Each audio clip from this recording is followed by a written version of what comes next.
West Midlands Police have initiated new live streaming bodycam software created by Axon, the police bodycam provider. Over 4,000 police will now be equipped with the new live streaming bodycam technology, which West Midlands Police say will only be active during active incidents and which they say will enable them to respond quicker and more efficiently. The cameras are said to have already been trialled during protests, football matches and other routine operations.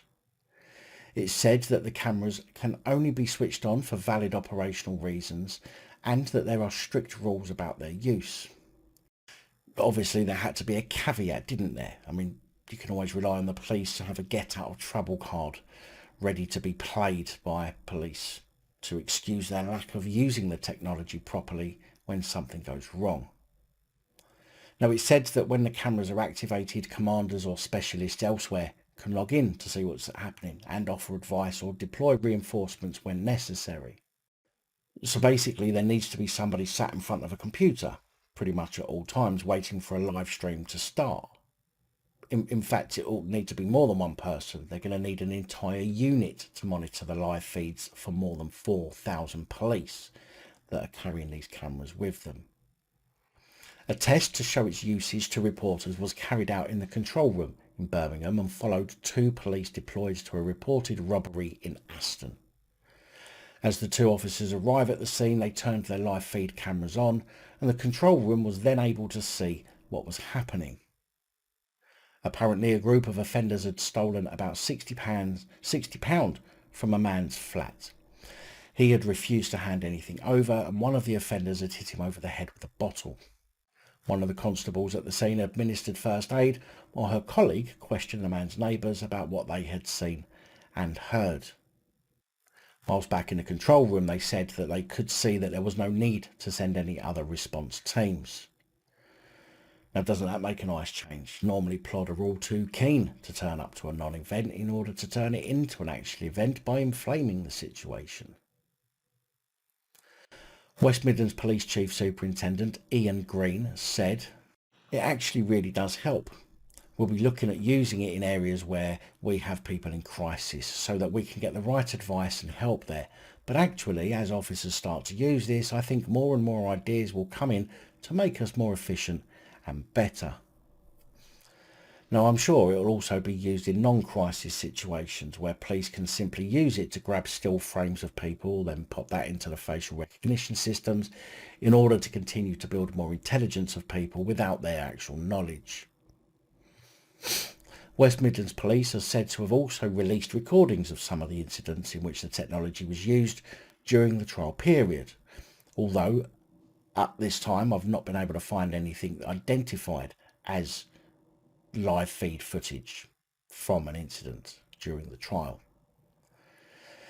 In one of them, it's said that an officer was able to show forensic officers the scene of a stabbing so that they were able to assess the situation and decide which areas needed searching before specialist search teams arrived.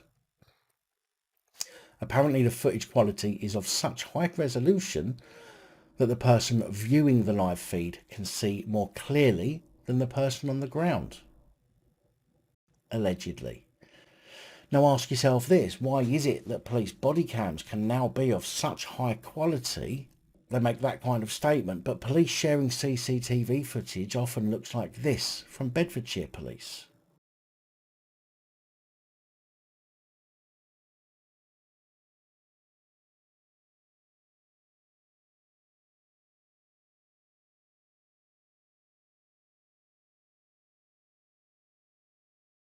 Does it make sense that this tech is available to police on their body-worn cameras, but CCTV, which has been around far, far longer, has still not progressed past the point of being mostly shite? Now, don't get me wrong, I don't necessarily think this is a bad idea. In fact, if you've supported the channel or watched the channel for long enough, you may have heard me mention lots of times how police body cams should be able to live stream or record and automatically upload to a cloud and be viewed 24/7. Which I'm definitely on board with, but this is said to be only being used for valid operational reasons and that there are strict rules for their use. Now, I would like to know what these rules are and what the operational reasons would determine if these cameras should be turned on. I mean, does it mean that some incidents won't have a body cam activation?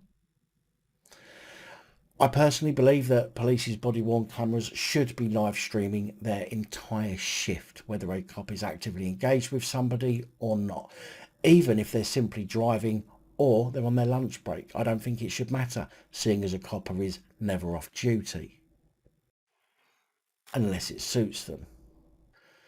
Now, I have done a Freedom of Information request to West Midlands Police to identify these operational reasons and strict rules, and I will bring the reply I get to you at some point, hopefully over the next 30 days, providing they actually divulge that information.